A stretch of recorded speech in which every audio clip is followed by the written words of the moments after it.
Now, if you're like me and someone tells you that a show is going to be coming on pretty similar to Game of Thrones, it's got dragons and giant titties, then you're probably down to watch it no matter what. Now, that show that I'm talking about is of course called The Witcher, and it just dropped on Netflix a few days ago, and to be honest, I've never played the video games. Obviously, I'm not a moron who lives under a rock, so I have heard of them and I've seen gameplay footage of it, but I tend to stick to Elder Scrolls when it comes to fantasy games. So having never given the Witcher video game series a shot, I was going into this show pretty blind, not really knowing anything about the lore or how the world and the background in which this story takes place works. And after watching all 8 episodes within a 16-hour period, I was dying to know more. And in this video, I want to discuss something pretty simple. What the fuck is a Witcher?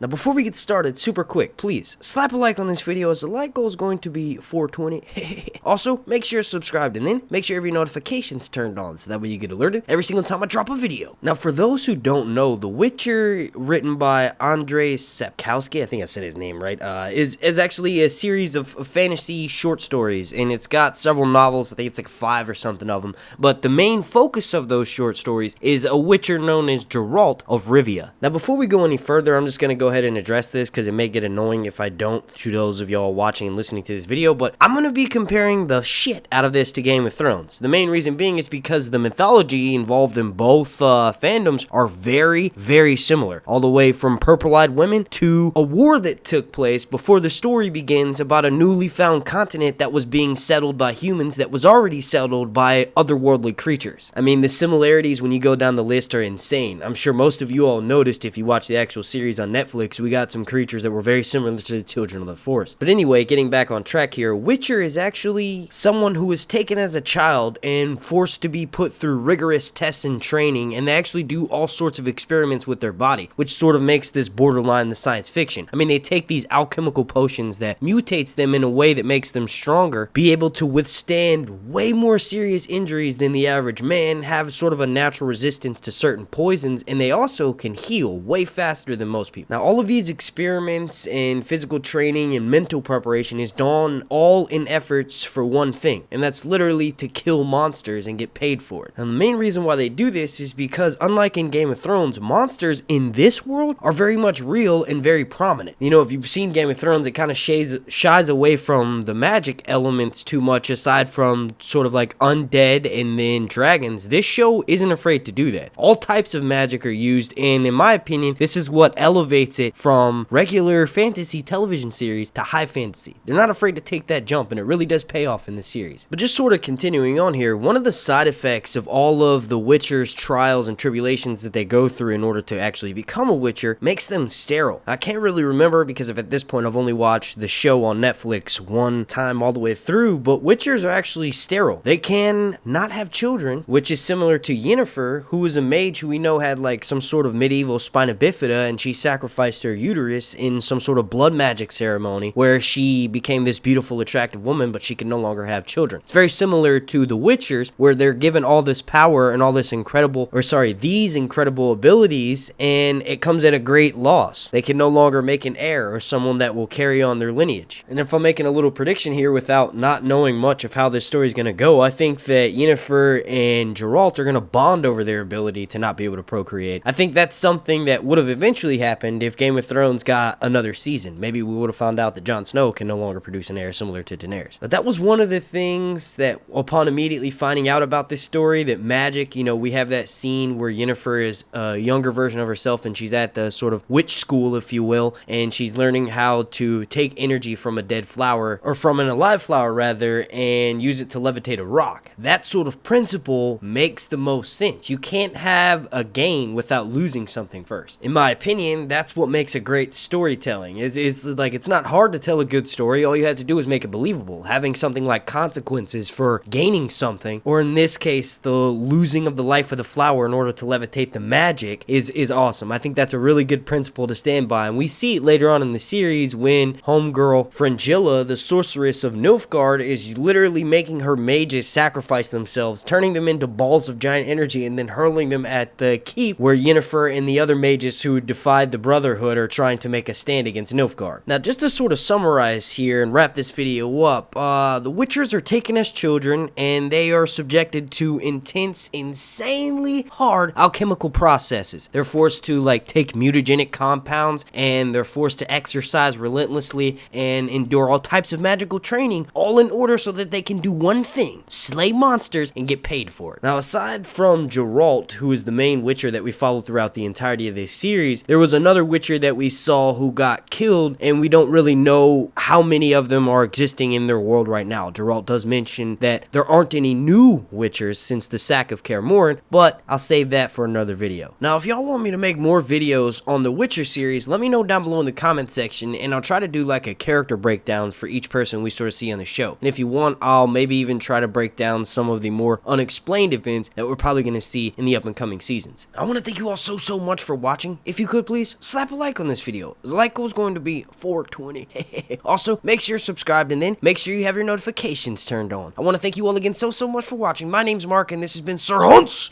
Reviews. So toss a coin to your Witcher, oh Valley of Plenty, oh Valley of Plenty, oh.